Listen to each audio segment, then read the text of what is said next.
Welcome views, آپ دیکھ رہے ہیں LRN کانسٹیٹیوشن سیریز اور میں ہوں سامل حسین کھرل۔ آبجیکٹیو ریزولوشن کیوں اس کی ضرورت پیش آئی اور آبجیکٹیو ریزولوشن کو پاس کرنے کا مقصد کیا تھا، آبجیکٹیو ریزولوشن کا بیک گراؤنڈ کیا ہے اور دین آبجیکٹیو ریزولوشن نے کس طرح پاکستان کے فیوچر کانسٹیٹیوشن کو شیپ کیا۔ آج کے اس لیکچر میں ہم ان تمام سوالوں کا جواب تلاش کریں گے۔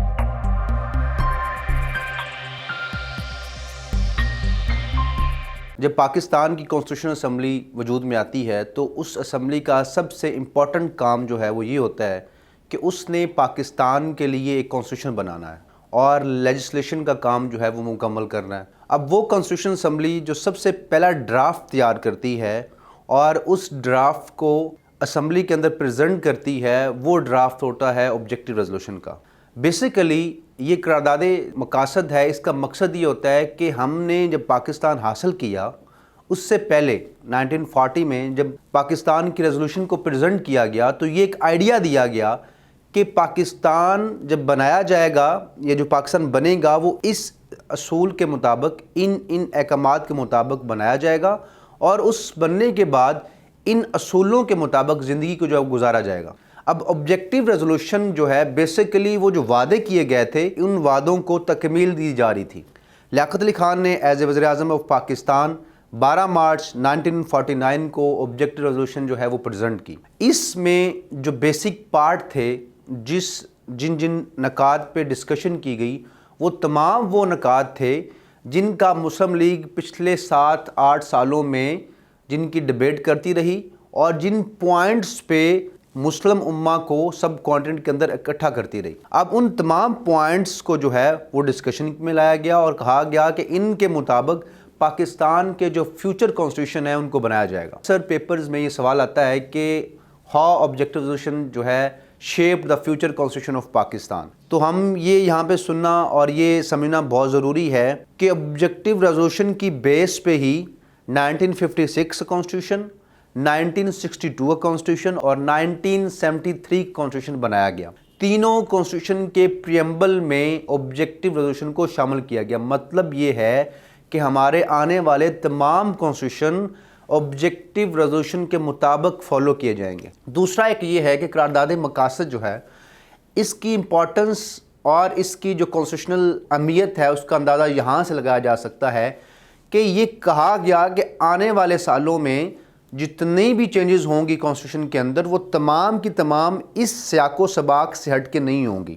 مطلب جو سیاق و سباق رہے گا وہ آبجیکٹیو ریزولوشن کا ہی رہے گا۔ اچھا، اب دوبارہ ہم آتے ہیں بیک اس جگہ پہ کہ آبجیکٹیو ریزولوشن کے اندر کیا کیا چیزیں شامل ہیں۔ تو بیسیکلی یہ ان تمام پوائنٹس کو ڈسکس کر رہا ہے جو کہ ہمارے آنے والے کانسٹیٹیوشن میں جن کو ڈسکس کیا گیا۔ سب سے پہلی چیز ہے سوورنٹی۔ آبجیکٹیو ریزولوشن میں بتایا گیا کہ سوورنٹی بلانگز ٹو اللہ المائٹی، اور جو حاکمیت ہے وہ خدا تعالیٰ کی ہوگی اور اقدار اعلیٰ جو ہے جس کو سوورنٹی بولتے ہیں وہ خدا تعالیٰ کی مرضی کے مطابق اس کے منتخب نمائندے جو پاکستان میں ہوں گے وہ اس کو عمل میں لائیں گے کہ سوورنٹی بلانگز ٹو اللہ، لیکن جتنے بھی فیصلے ہوں گے وہ احکامات الہی کے مطابق ہوں گے۔ قرآن اور سنت کو دیکھ کے جو احکام ہمیں ملے ہیں قرآن و سنت سے ان کے مطابق وہ فیصلے ہمارے جو الیکٹڈ ریپرزنٹیٹیو ہیں وہ کریں گے، ٹھیک ہے، اور اس پہ عمل کریں گے۔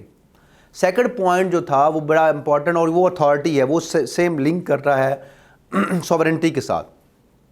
اتھارٹی جو ہے وہ اللہ سے بلانگ کرتی ہے اور وہی اتھارٹی کو چلانے والے ہیں، لیکن یہاں پہ جو ہمارے الیکٹڈ ریپرزنٹیٹیو ہیں وہ اس اتھارٹی کو ایکسرسائز کریں گے۔ مطلب پاکستان میں بننے والا وزیر اعظم نہ صرف عوام کو جواب دہ ہوتا ہے بلکہ خدا تعالیٰ کو بھی جواب دہ ہے، اور وہ اپنے جو بھی فیصلے کر رہا ہے اس فیصلوں کا وہ کل قیامت کو یا اس دور میں بھی خدا تعالیٰ کے سامنے، اللہ تعالیٰ کے سامنے وہ جواب دہ ہے جیسے کہ عوام کے سامنے جواب دہ ہے۔ تھرڈ جو تھا وہ ہے کانسٹیٹیوشن میکنگ کا کام۔ آبجیکٹیو ریزولوشن میں ڈکلیئر کیا گیا کہ کانسٹیٹیوشن جو میکنگ ہے وہ ہماری الیکٹڈ اسمبلی کرے گی، جو ہماری اسمبلی ہے وہ کانسٹیٹیوشن میکنگ کا کام کرے گی۔ جتنے بھی لاز ہیں جو کہ ہمارے لیے ضروری ہیں ان تمام لاز کو صرف اور صرف الیکٹڈ اسمبلی ہی بنا سکتی ہے۔ چوتھا پوائنٹ تھا principle of democracy. Principle of democracy ہے کہ اسلام کے اصولوں کے مطابق جو اصول بتائے گئے اسلام کے اندر اس کے مطابق ہمارے پرنسپل آف ڈیموکریسی ہوں گے، جس میں فریڈم ہے، جس میں اکوالٹی ہے، جس میں سوشل جسٹس ہے اور جس میں ٹالرنس ہے۔ یہ جو اسلام کے بنائے ہوئے اصول ہیں اس کے مطابق ہمارے پرنسپل آف ڈیموکریسی کے مطابق پاکستان کا نظام جو ہے وہ چلایا جائے گا۔ ہماری لائیوز ہیں وہ قرآن اور سنت کے احکامات کے مطابق، مطلب یہ پھر بھی وہی میں بات جو پہلے کر چکا ہوں کہ پاکستان بنانے سے پہلے جن وعدوں پہ کہا گیا تھا، جن وعدوں پہ پاکستان بنایا گیا تھا، ان تمام وعدوں کو پورا کرنے کا وقت تھا، اور آبجیکٹیو ریزولوشن میں کہا گیا کہ ہم اپنی زندگیاں، یہاں کے جو مسلمان ہیں وہ اپنی زندگیاں قرآن اور سنت کے مطابق جو ہے گزاریں گے، اور قرآن اور سنت کے بتائے ہوئے احکامات کے مطابق اپنی لائف کو جو ہے وہ ایکسرسائز کریں گے، پریکٹس کریں گے۔ 5th پوائنٹ جو تھا وہ بڑا امپورٹنٹ تھا، that's belongs to minority rights, کہ منورٹیز کے جو رائٹ ہیں ان کو پروٹیکٹ کیا جائے گا۔ Safeguard of minority rights, safeguard of their religious and cultural activities, کہ جو بھی منورٹیز کی ریلیجیس یا کلچرل ایکٹیویٹی ہیں ان کو جو ہے ہمارا کانسٹیٹیوشن، ہماری ریاست پروٹیکٹ کرے گی۔ یہاں پہ ایک اور پوائنٹ جو آگے فردر ایکسپلین کیا گیا تھا وہ میں اس کو یہیں پہ کر دیتا ہوں، وہ یہ تھا کہ منورٹی کی فریڈم اور اس کے ساتھ ساتھ جو ڈپریس کلاسز ہوں گی، کوئی بھی ڈپریس کلاسز جو سوسائٹی کے اندر بلانگ کرتی ہیں، سوسائٹی کے اندر موجود ہیں، ان ڈپریس کلاسز کا جو ہے ان کو پراپر جو ہے وہ فریڈم دی جائے گی اور ان کو پراپر جسٹس دیا جائے گا، کیا تاکہ سوسائٹی کے اندر برابری قائم رہے۔ اس کے بعد جو اگلا پوائنٹ تھا وہ تھا فیڈریشن، کہ ملک کا جو نظام ہے، جو ہمارا ملک ہوگا وہ فیڈریشن ہوگا، اس میں فیڈرل گورنمنٹ کا سٹرکچر ہوگا، وفاقی حکومت ہوگی، دین پروونشل حکومت ہوں گی، تو ملک کا نظام جو ہے وہ فیڈرل نظام کے تحت ملک کا نظام چلایا جائے گا۔ اگلا جو بیسک پوائنٹ ہے وہ ہے فنڈامنٹل رائٹ کے متعلق۔ کانسٹیٹیوشن اسمبلی کے اندر جو ہے بیسک پرنسپل کمیٹی کے اندر ایک فنڈامنٹل رائٹ کی کمیٹی بنائے گی، جس کا بیسک کام یہ تھا کہ فنڈامنٹل رائٹ کو ڈسکس کرے اور آنے والے کانسٹیٹیوشن کے اندر ان کو پریزنٹ کرے۔ لیکن اس کمیٹی کے جتنے بھی گزارشات تھے ان کے دیکھنے کے بعد یا ان کے مطابق اس قرارداد مقاصد کے اندر جو ہے فنڈامنٹل رائٹ کو ایڈ کیا گیا۔ اب اس فنڈامنٹل رائٹ میں کہا گیا کہ equality of status, social, political, economic جو ہے وہ جسٹس، اور اس کے علاوہ freedom of expression, freedom of thought, freedom of religion, freedom of faith, freedom of worship and freedom of association, ان تمام جو رائٹ ہیں ان کو پروٹیکٹ کیا جائے گا، عوام کو ان تمام رائٹ کی جو ہے وہ فروانی ملے گی۔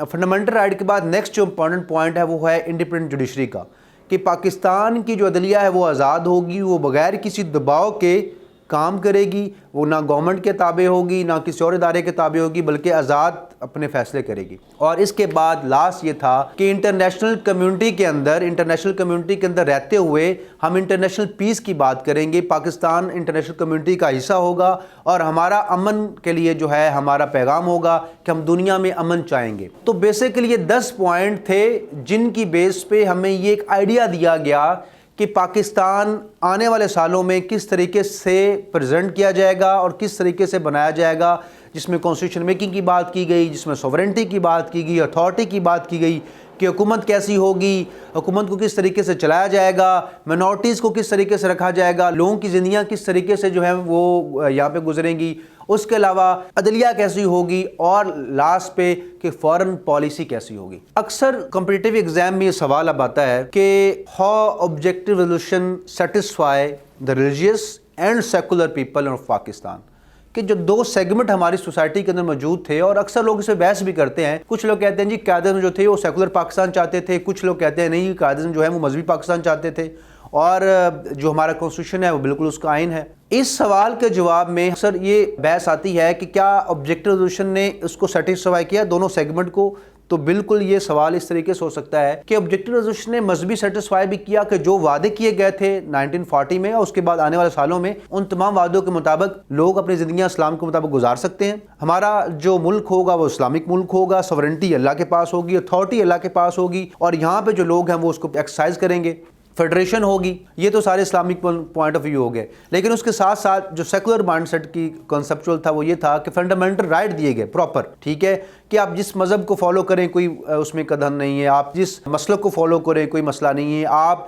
ایسوسیشن بنائیں، آپ جو ہے ورشپ کریں، that's only about to your own personal opinion. اور اس کے علاوہ ساتھ ساتھ یہ کہ منارٹی کی پراپر پروٹیکشن کی گئی، ان کے کلچر کی، ان کے مذہب کی. اور پھر انٹرنیشنل ریلیشن کے میں جائیں تو فارن پالیسی کی بات کی کہ انٹرنیشنل پیس کی بات کریں گے، آزاد عدلیہ کی بات کی گئی. تو یہ سارے وہ پوائنٹ تھے جو سیکولر مائنڈ سیٹ کو بھی کہیں نہ کہیں پروٹیکٹ کر رہے تھے. تو یہ سوال یہاں پہ ہم اس بحث پہ چلے جاتے ہیں. لیکن اس کی ایک بیک گراؤنڈ ہسٹری میں جاتے ہیں. یہ دو جو کلاسز ہمارے یہاں ڈسکشن میں آتی ہیں اور لوگ اکثر کہتے ہیں کہ جی آبجیکٹو ریزولوشن ہی وہ پوائنٹ تھا جس کے بعد پاکستانی جو کانسٹیٹیوشن ہے یا پاکستانی ریاست ہے وہ تھیولوجیکل بن گئی، مذہبی ریاست بن گئی. یا کچھ لوگ پوائنٹ کرتے ہیں کہ ہمیں سیکولر ہونا چاہیے تھا اور ہم نے آبجیکٹو ریزولوشن کے بعد ہم نے اپنے آپ کو چینج کر لیا. تو یہ جو بحث ہے یہ اس وقت بھی شروع ہوئی جب 1949 میں یہ پریزنٹ کی گئی. لیاقت علی خان صاحب نے جب پریزنٹ کی تو اس کے بعد پاکستانی اس وقت کی اسمبلی میں دو بڑی پولیٹیکل پارٹی تھیں. ایک پاکستان مسلم لیگ اور دوسری جو تھی وہ تھی PNC، پاکستان نیشنل کانگریس.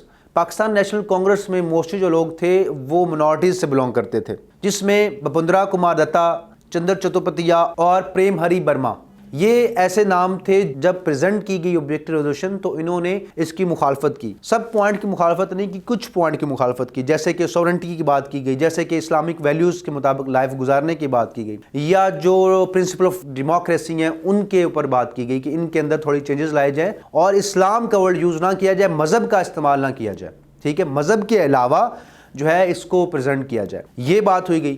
اور جو دوسری طرف تھے مولانا شبیر احمد عثمانی صاحب تھے، اس کے علاوہ سردار عبدالرب نشتر تھے، اس کے علاوہ شائستہ بیگم تھیں، نور احمد تھے، اشتیاق صدیقی صاحب تھے. یہ وہ لوگ تھے جو کہ اس کی فیور میں بات کر رہے تھے کہ وہ جو ہم نے وعدے کیے ہیں جس کے لیے ہمیں پاکستان چاہیے تھا ہم نے اسی کو فالو کیا ہے اور اسی کے مطابق جو ہے ہم نے قرارداد مقاصد جو ہے وہ بنائی ہے. لہٰذا یہ دو سیگمنٹ تب بھی تھے. کچھ امینڈمنٹ پرپوز کی گئیں PNC کی طرف سے جو کہ ریجیکٹ ہوئیں، جن کو ووٹ نہیں پڑے.